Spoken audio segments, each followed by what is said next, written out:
잘 오셨습니다. 수요일 저녁 시간에 이렇게 직장 생활 하시는 분들 특별히 수요 예배 시간을 맞춰서 나온다라고 하는 것이 이렇게 쉬운 일은 아닌 것이죠.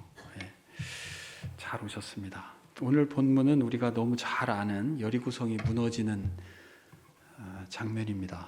우리가 여러분 살아가시면서 얼마나 많은 여리고성을 만나십니까? 우리가 부지불식간에 만나는 여리고성들이 많거든요. 오늘 하나님께서 말씀을 통해서 어떠한 은혜를 우리에게 주시는지 소망하는 마음으로 함께 마음을 열고 각 사람의 심령 가운데 정말 성령님께서 귀한 깨달음을 주시는 그런 놀라운 시간이 되기를 주님의 이름으로 소망합니다. 지난 시간에 여리고 앞으로 이스라엘 백성들이 건넜다 이렇게 표현합니다. 지난주 그 시간대 여러분들께서 다 들으셨을 텐데 여호수아 3장 16절 하반부에 보면 이렇게 써 있습니다. 아라바의 바다 염해로 향하여, 염해는 사해바다를 얘기하죠. 염해로 향하여 흘러가는 물은 온전히 끊어짐에 백성이 어디로요? 여리고 앞으로 바로 건널세. 여리고 앞으로 바로 건넜다. 이제 전에 내려오는 이야기에는 세례 요한이 세례를 주었던 그 요단강의 장소가 이곳 이스라엘 백성들이 그 강을 건넜던 바로 그 지점일 것이다 이렇게 예상을 합니다. 그리고 엘리야와 엘리사가 이렇게 겉옷을 치면서 건넜던 바로 그곳도 아마 이곳으로, 그렇기 때문에 이곳은 매우 중요하게 이스라엘 백성들에게는 여겨졌을 것은 당연할 것입니다. 여리고 앞으로 이제 건넜죠. 그리고 길갈, 그러니까 이스라엘이라고 하는 지도에 우측이 쭉 이렇게 요단강이 흐르고 이쪽이 동편, 이쪽이 서편이죠. 제가 봤을 때요. 이쪽으로 넘어와서 첫 번째 자리를 잡은 곳이 길갈이라고 하는 곳인데 4장 19절에 보니까 이렇게 써 있더라고요. 백성이 요단에서 올라와 여리고 동쪽 경계 길갈에 진침해. 그러니까 여리고라고 하는 성읍이 있는데 여리고 성읍의 동쪽 우측이겠죠. 우리가 이스라엘 지도를 봤을 때는 우측 끝 경계가 길갈이라고 하는 지역이 있는데 그곳에 진을 친 거예요. 거기에서요 여호수아가 굉장히 중요한 아주 핵심적인 말씀을 합니다. 요단 강을 건널 때 강 바닥에서 돌을 지파별로 들고 왔잖아요. 그것을 다 쌓고 나중에 후손들이 이것이 무엇인가라고 물으면 이렇게 대답해라 라고 하면서 하나님께서 강권적으로 그 땅을 말리우고 이스라엘 백성들을 건너게 한 것을 쭉 설명하면서 마지막 부분에 결론처럼 말씀하시는 구절이 24절인데요. 여호수아 4장 24절, 이거 중요해서 같이 한번 읽어봤으면 좋겠어요. 시작. 이는 땅의 모든 백성에게 여호와의 손이 강하신 것을 알게 하며 너희가 너희의 하나님 여호와를 항상 경외하게 하려 하심이라 하라. 두 가지 가르침이 담겨 있습니다. 하나는 여호와 하나님께서는 전지전능하신 분이시다. 여호와 하나님은 강하신 분이시다. 여호와 하나님은 못하실 일이 없으신 분이시다. 여호와 하나님께서 모든 일을 다 하시는 분이시다. 이런 개념입니다. 두 번째는 하나님의 백성으로 우리는 삼아졌죠. 우리는 하나님의 자녀란 말이죠. 그런 입장에서 우리가 하나님을 경외하는 것이죠.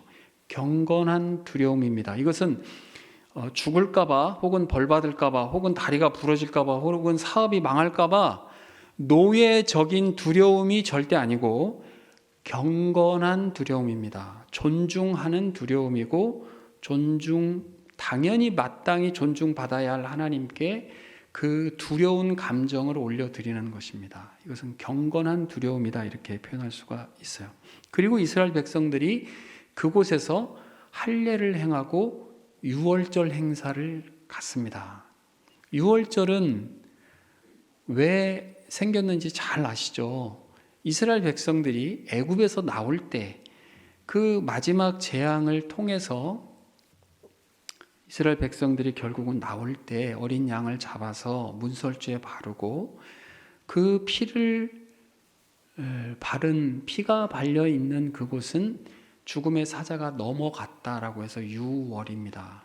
그래서 그 믿고 피를 발랐던 어린 양은 죽었죠. 어린 양이 죽어야 피가 나오니까 그 죽었던 그 피를 가지고 그 믿음으로 발랐던 이스라엘 백성들의 장자들은 모두 다 살았지만 그렇지 못한 사람들은 다 죽는 큰 사건이 있었죠. 그 일을 기념해서 하나님께서 유월절을 절기로 지키라 이렇게 말씀하셨습니다.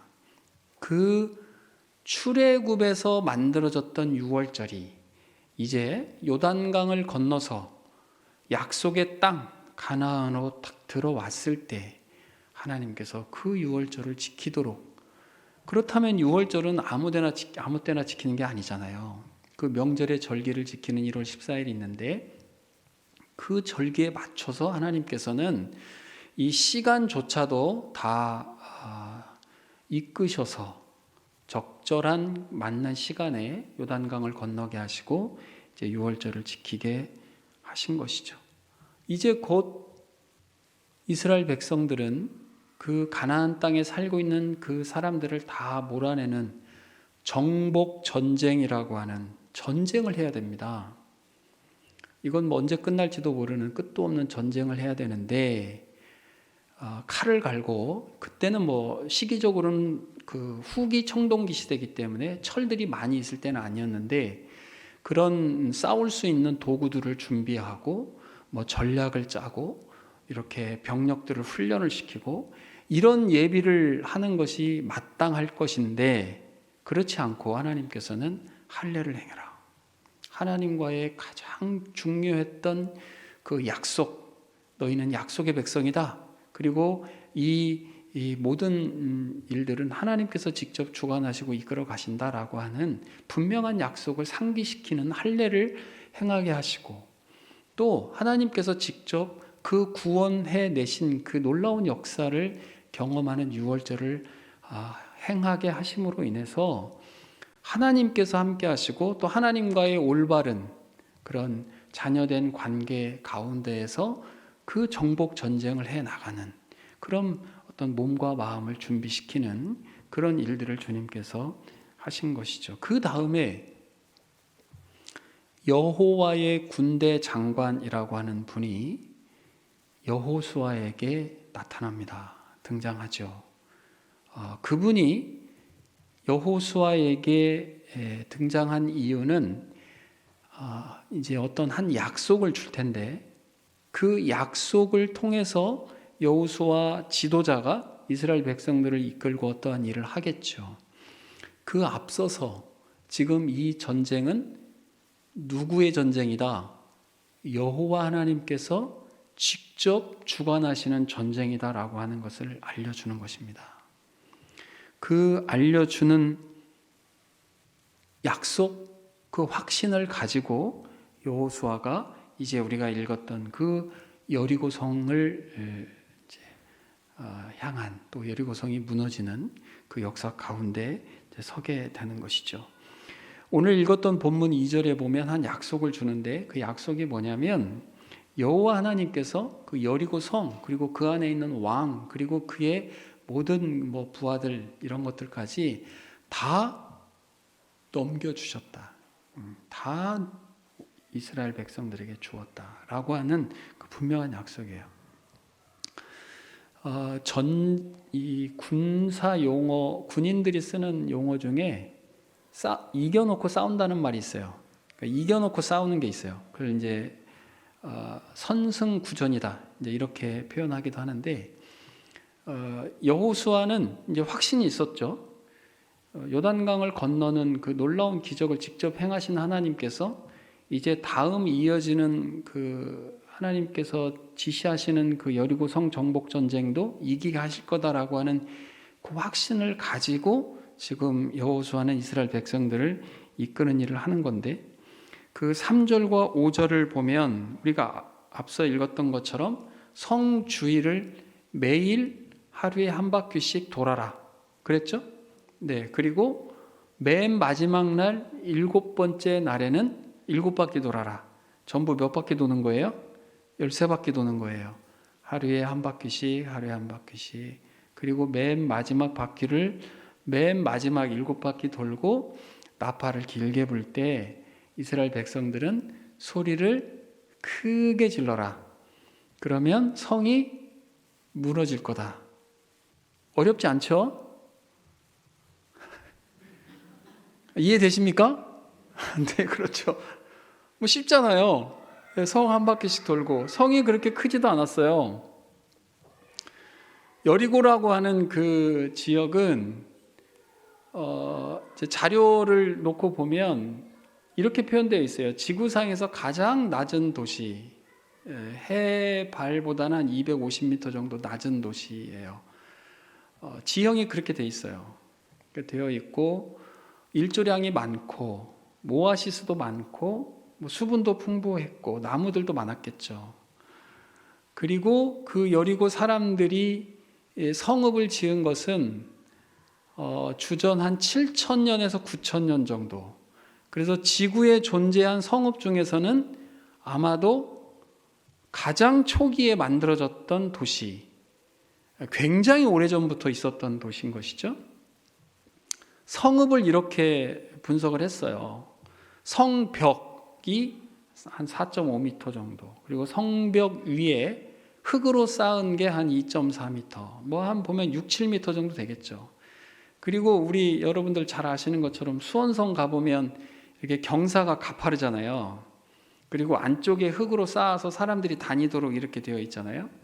그런데 여리고 성벽은 이렇게 경사가 지었단 말이죠. 이렇게 완만하게 경사가 지어 있고 그 위에 요세푸스라고 하는 사람이 쓴 그 내용, 그 사람이 역사가인데 그 내용에 보면 마차 2대가 이렇게 자유롭게 다닐 정도의 넓은 폭이 있었고요. 그 뒤에서 보겠지만 그 기생 라합의 집이 성벽 위에 있었다고 그랬어요. 그래서 줄을 달아 내려서 그 정탐꾼들이 도망갈 수 있도록 성벽 바깥으로 도망갈 수 있는 그런 물리적 구조였단 말이죠. 그 성벽이 얼마나 이게 폭이 넓고 경사가 완만했겠어요. 그 위에 사람들이 살아야 되는데 뭐 절벽 같은 데 살 수 있겠어요. 그래서 이게 누가 봐도 그 몇천 년 동안 그렇게 성벽을, 그 성을 감싸고 있었기 때문에 이게 충분히 안전했단 말이죠. 뭐 종이로 쌓았다면 뭐 소리 좀 지른다고 해서 무너지겠지만 이게 그렇게 허술하게 지어진 성벽이 아니었단 말이죠. 이게 뭐 굉장히 커가지고 이게 중간에 빈틈이 있거나 이런 것도 아니었어요. 사실 그 지역을 연구해 놓은 사람들이 보면 이렇게 가벼운 차림으로 한 바퀴 도는 데는 그게 한 800-900m 정도밖에 안 되기 때문에 가볍게 한 바퀴 도는 데는 뭐 한 15분, 20분 정도? 이 정도면 한 바퀴 돌 수 있는 그런 거리였고, 그러나 이제 이스라엘 백성들이 뭐 한두 명이 아니잖아요. 벌써 싸워서 나갈 수 있는 장정만 60만인데 그 사람들이 그 성에서 활을 쏘아서 이스라엘 백성들에게 닿지 못하도록 그 정도 거리를 이격해서 돈다면 아마 한 바퀴 도는데 1시간 이상 정도 걸렸겠죠. 쭉 줄을 맞춰가지고 이렇게 걸었다면 뭐 그 정도 예상할 수 있습니다. 그리고 우리가 읽었던 것처럼 마지막 날 7바퀴 돌을 때는요, 새벽 일찍 일어나서 돌으라고 했어요. 그 말은 어느 정도의 시간이 좀 걸리기 때문에 그렇게 지시를 했던 것으로 우리가 알 수 있습니다. 대략적으로 제가 좀 이렇게 확인해 본 그 어떤 지리적인 환경들 뭐 이런 것들을 좀 말씀을 드렸어요. 그러니까 앞서 읽었던 것처럼 그냥 하루에 한 바퀴씩 돌고 마지막 날 7바퀴 돌고 쉽죠? 나팔 불 때 소리 지르고 성 무너지고 뭐 얼마나 쉽겠어요. 이렇게 머리로는 그 쓰여진 글이기 때문에 뭐 이해하는데 크게 어렵지 않지만 우리가 마음으로 우리의 기본적인 상식으로 가만히 들어봤을 때는 이건 뭐야? 라는 생각이 든단 말이죠. 이렇게 해서 무너질 게 아니란 말이에요. 지금 이 성이라고 하는 것이. 여호수아가 그 이야기를 가만히 들으면서 이렇게 바라다 보이는 성벽을 봤을 때 글쎄요, 이제 알겠습니다. 일단 알겠는데 성벽을 보니까 이게 돌아서 소리 지른다고 무너질 것 같지는 않을 수 있는 그런 의구심 같은 것이 지금 드는 그런 상황이란 말이죠. 오늘 설교 제목이 뭔지 혹시 기억나십니까? 기이한 명령입니다. 기이한 명령. 머리로는 이해할 수 있는데 실제적으로는 우리가 이 땅에 발을 디디고 사는 사람들의 기본적인 상식으로 놓고 봤을 때는, 기본적인 인식으로 놓고 봤을 때는 이해되지 않는 기이한 명령일 수밖에 없는 거죠. 그 상황 가운데에서 여호수아가 어떻게 했습니까? 그대로 합니다. 그대로예요. 순서를 정해줘요. 맨 앞에 무장한 군인들 서라. 그리고 7명의 제사장들이 나팔을 들고 서라. 언약궤 서라. 그 뒤에 무장한 사람들 서라. 그리고 뒤로 쭉 서. 그렇게 하고 첫날부터 돌기 시작합니다. 그런데요, 제가 이 설교 본문을 쭉 보면서 저에게 가장 은혜가 되었던, 그리고 저를 가장 되돌아보게 했던 말씀이 10절 말씀입니다. 10절 한번 읽어볼까요? 여호수아가 백성에게 명령하여 이르되 너희는 외치지 말며 너희 음성을 들리게 하지 말며 너희 입에서 아무 말도 내지 말라. 그리하다가 내가 너희에게 명령하여 외치라 하는 날에 외칠지니라. 처음에는요 그냥 읽고 지나갔습니다. 저도 그냥 조용히 이렇게 하라고 하면 되겠다. 그런데 그 현장으로 가만히 가봤어요. 여호수아가 지도자로서 그 백성들에게 여호와의 군대 장관이 이스라엘 모든 백성들을 다 모아놓고 음량이 아주 좋은 마이크를 가져다가 전체가 있는 데에서 방송으로 이 지시를 한 게 아닙니다. 여호수아에게 지시한 거예요. 여호수아가 그것을 이스라엘 백성들에게 전달한 것입니다. 과연 그 전달을 받은 그 허다한 사람들이 여호수아가 한 말을 얼마나 믿었을까? 이게 지금 말이 되는 소리야? 미친 거 아니야? 야, 이게 지금 말이 된다고 생각해? 여러 말들이 나왔겠죠. 쉿! 입 다물어. 아무 소리 하지 말고 돌아. 그리고 외치라 할 때 입을 벌려서 외쳐. 우리가 하나님께서 어떠한 일을 하자고 할 때, 어떠한 사역을 우리에게 맡기셨을 때, 교회 담임 목사님이 우리가 어떠한 일을 합시다, 기도하시고 어떠한 일을 합시다 라고 선포했을 때 우리가 빠질 수 있는 가장 큰 유혹입니다. 몸으로 그걸 하면서도 마음으로는 입을 통해서 이 말 저 말 하는 거죠. 이게 지금 되겠어? 말이 되겠냐? 불신, 불평, 불만, 의심, 이런 것들은요 전달도 잘 돼요. 전염도 잘 돼요. 그리고 아름아름 편당도 만들어지기 쉽습니다. 하나님께서 기이한 명령을 내리고 결국 하나님께서 7일 후에 이 엄청난 순종의 결과를 우리에게 보여주실 텐데, 그 동안에 우리는 얼마나 쉽게 입을 벌려서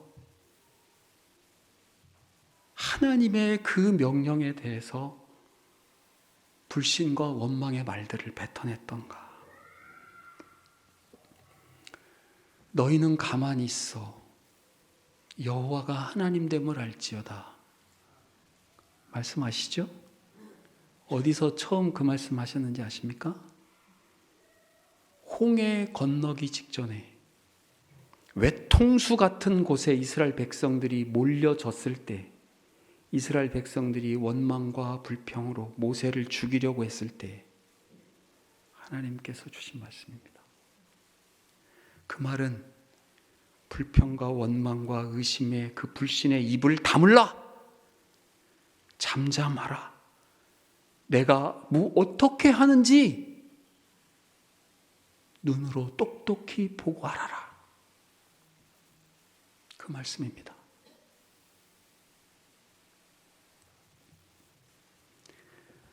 여호수아는 확신이 있었습니다. 만약에 여호수아가 확신이 없었다면 이 엄청난 일을 무엇으로 했겠습니까? 리더의 확신은 중요합니다. 여기 교사들도 계시고 교육자분들도 계십니다. 부서장님들도 계시죠.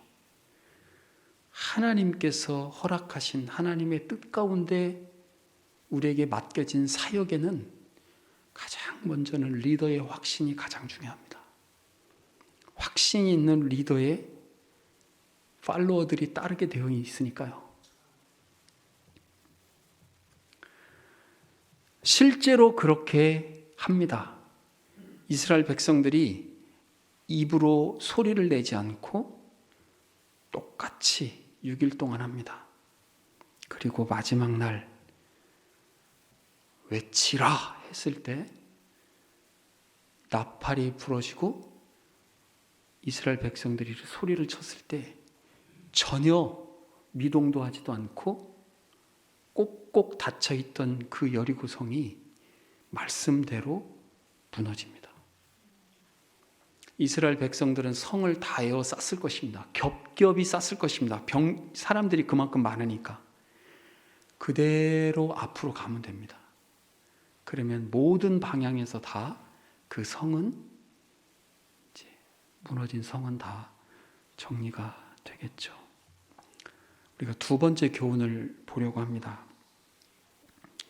성읍이 망해질 때 여호수아는 기생 라합과 그의 가족들을 구하라라고 지시를 합니다. 약속을 했죠. 그 전에 정탐꾼 둘이 여리고 성에 들어가서 그 상황들을 살필 때, 발각이 되었을 때 그 기생 라합이 정탐꾼 둘을 숨겨줍니다. 숨겨준 것은 그 이유가 있어요. 그 이유를 여호수아서 2장 8절부터 11절까지 잘 나와 있는데 내용은 그렇습니다. 지금까지 이스라엘 백성들이 홍해를 건너고 그 광야 길을 걸어오면서 가장 강력한 강대국이라고 하는 그 왕들을 다 쳐서 부수고 그것을 행하시는 여호와 하나님의 그 놀라운 일하심을 이 사람이 믿었습니다. 11절만 제가 읽어보겠습니다.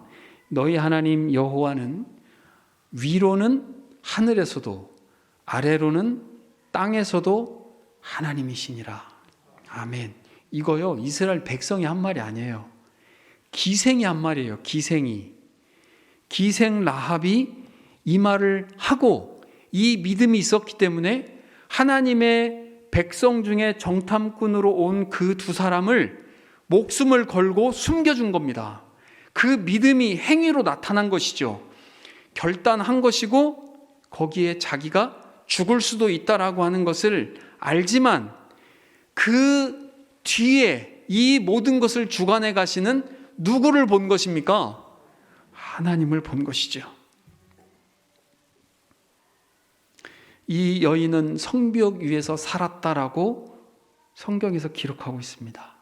그리고 창문에 줄을 달아서 정탐꾼들을 피신시키고 그 나중에 빨간 줄을 달아 놓으면, 제가 오늘 빨간색 넥타이 메고 왔는데 빨간 줄을 달아 내리면 그것을 표시로 보고 그 가족들을 구해주겠다라고 약속을 했습니다. 자, 여러분, 여리고성 안에 있는 그 라합의 가족이라고 여러분들을 한번 생각해 보십시오. 지금 여리고 성의 성문은 꽁꽁 닫혔습니다. 이제 이 성문에 어디에 틈도 없어요. 도망갈 길도 없어요. 그리고 이스라엘 사람들은 어떠한 연유인지 성 밖을 아무 소리 없이 그냥 계속 돌고만 있어요. 성 안에 있는 사람들은요, 간담이 녹을 정도로 두려워했습니다. 그 와중에 라합과 그 가족들, 특히 라합이 아닌 다른 가족들은 라합의 말을 전해 들었을 것입니다. 나중에 이스라엘 백성들이 우리를 구해러 올 거야. 기다려. 집 안에 있어. 어디 가지 말고 집 안에 있어. 구해 줄 거야. 라고 했겠죠. 그런데 웬걸 아무런 소식도 없고 지금 성은 다 닫혀 있고 어디로 도망갈 곳도 없고 빈틈도 없는 상태에서 이스라엘 백성들은 돌고만 있는 거죠. 그리고 어느 날 보니까 한 바퀴만 돌지 않고 여러 바퀴를 돌더니 이 사람들이 갑자기 소리를 지르고 자기 집이 서 있었던 그 성벽까지 성이 무너지는 일을 직접 그 사람들이 겪게 되는 것이죠. 그 과정 가운데 이 사람들은 사람인지라 얼마나 불안했을까요? 얼마나 두려웠을까요? 그런 과정에 그 사람들을 견고하게 붙잡았던 것은 하나님께서는 반드시 자신들을 모른 척하지 않을 것이다 라고 하는 그 어찌 보면 막연한 믿음일 것입니다. 그런데 실제로 17절에 보니까 여호수아가 이렇게 얘기해요.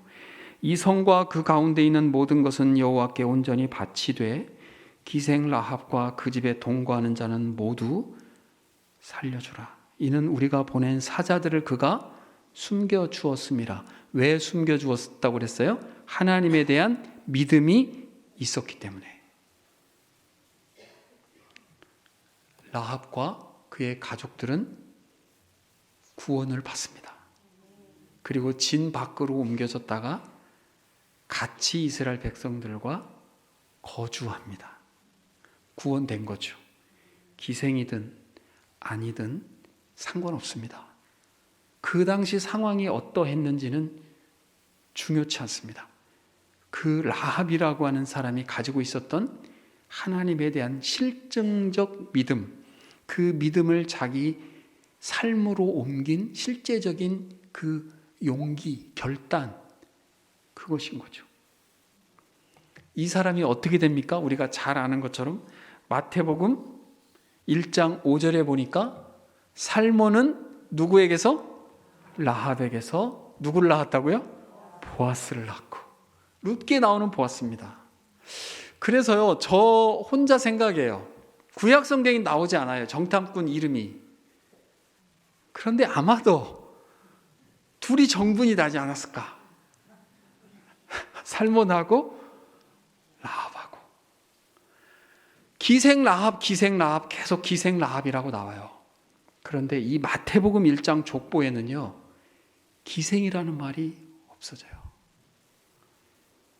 그리스도의 계보를 이은 라합입니다. 믿음의 사람 라합. 그렇게 표기가 됩니다.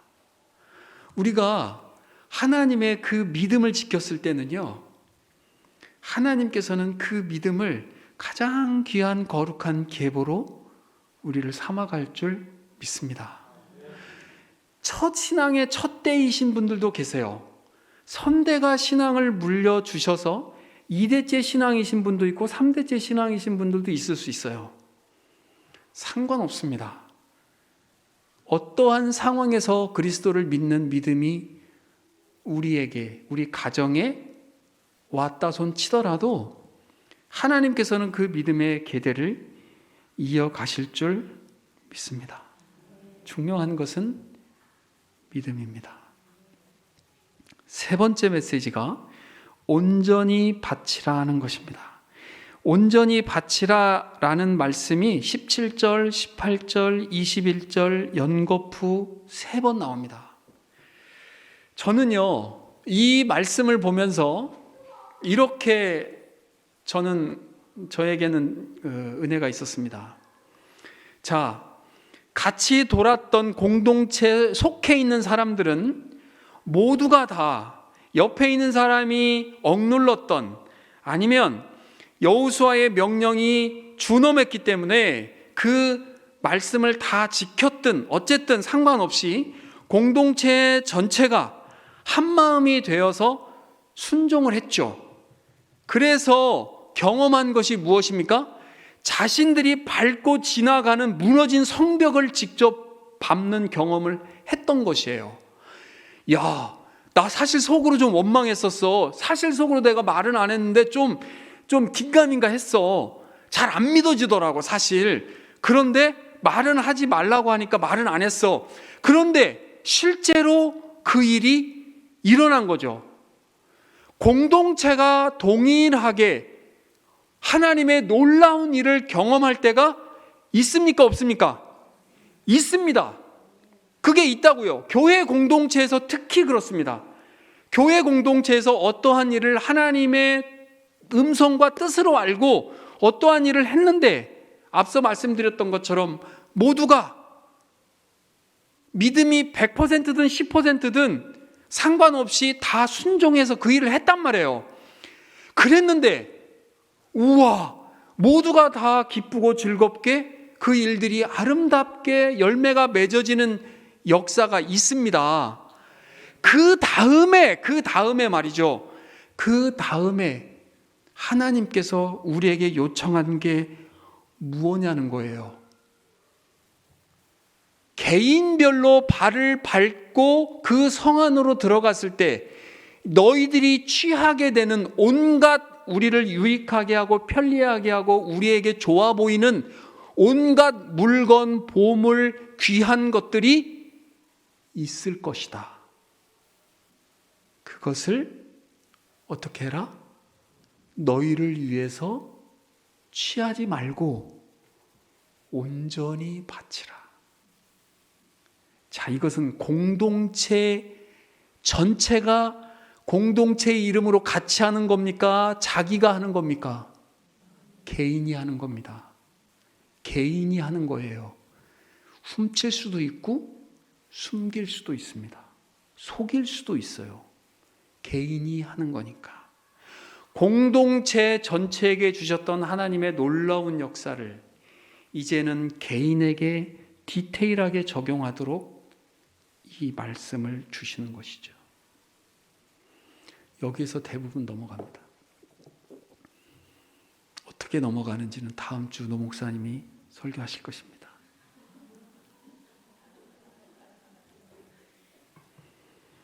이 부분에서 진짜 성도의 모습이 드러납니다. 순종과 불순종은요, 종이 한 장 차이입니다. 신앙인들도 마찬가지입니다. 그래서 여호수아는 온전히 바치라, 온전히 바치라, 온전히 바치라 이야기합니다. 여러분, 여리고성이 무너지는 이야기는 우리에게 즐거움을 줍니다. 이거에 얽힌 유머들도 많이 있어요. 누가 여리고성을 무너뜨렸어? 라고 얘기하는 거 아시죠? 전도사님이 막 누가 여리고성 무너뜨렸냐고.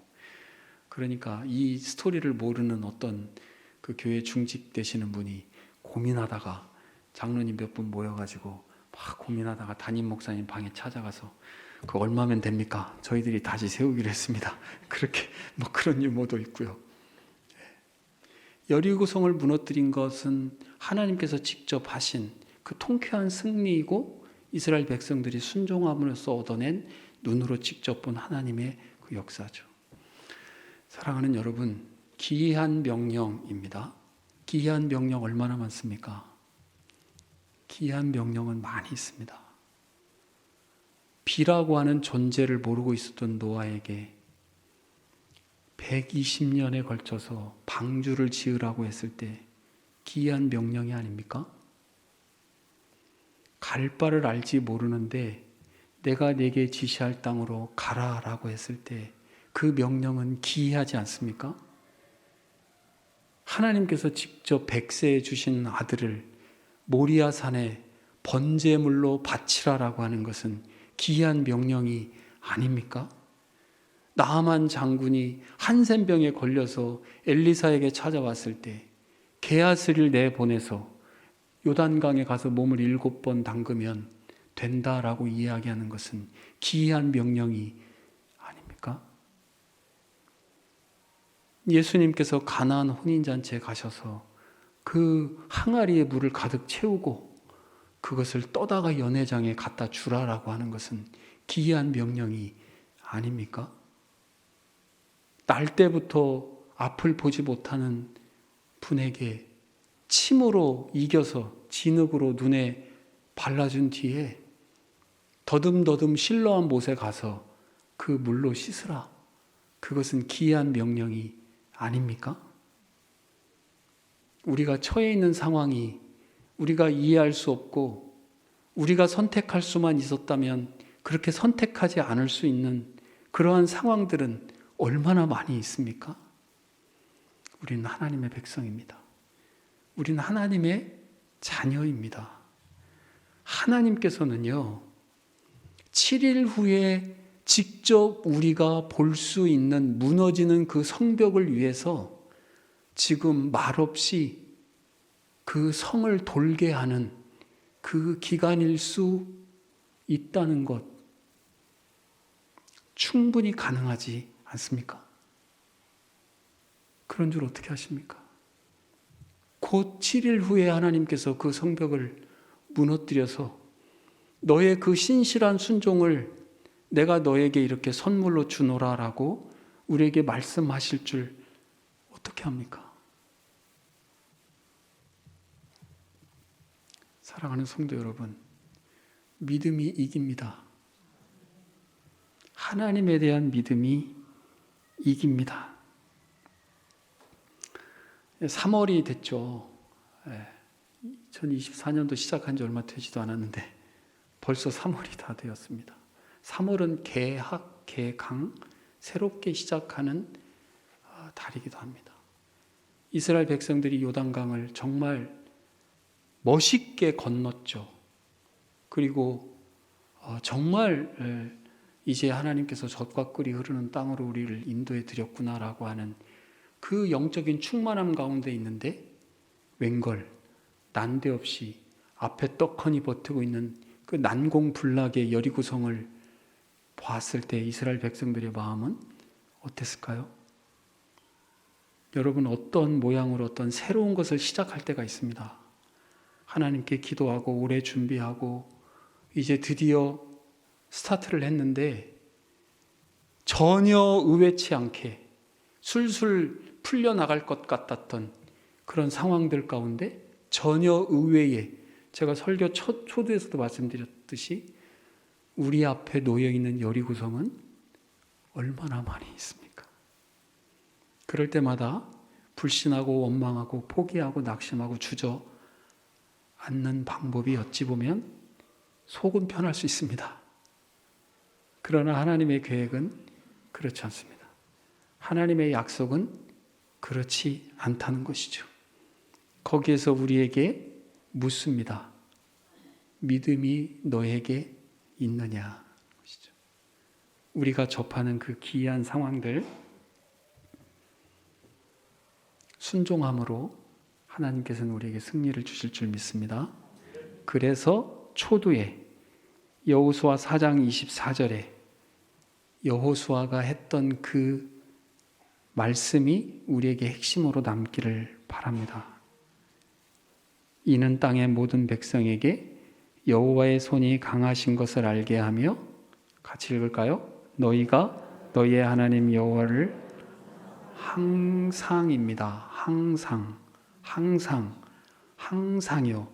좋을 때만, 풀릴 때만, 모든 사람들이 박수 쳐줄 때만, 축하할 때만이 아니라 항상 여호와를 경외하게 하려 함이라. 찬송가 357장 1절만 제가 한번 불러드리겠습니다. 아니요, 그 찬송하지 않고 한번 제가 읽어드리겠습니다. 갑자기 찬송하면 그럴 것 같아서. 주 믿는 사람이 일어나 다 힘을 합하여 이 세상 모든 마귀들 다 쳐서 멸하세. 저 앞에 오는 적군을 다 싸워 이겨라. 주 예수 믿는 힘으로 온 세상 이기네. 믿음이 이기네. 믿음이 이기네. 주 예수를 믿는 믿음이 온 세상 이기네.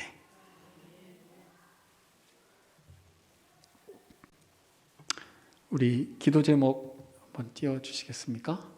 한번 읽어보겠습니다. 현재 상황이 이해할 수 없다고 해도 하나님의 선하신 인도하심을 믿고 신실하게 순종하고 믿음을 지키게 하소서.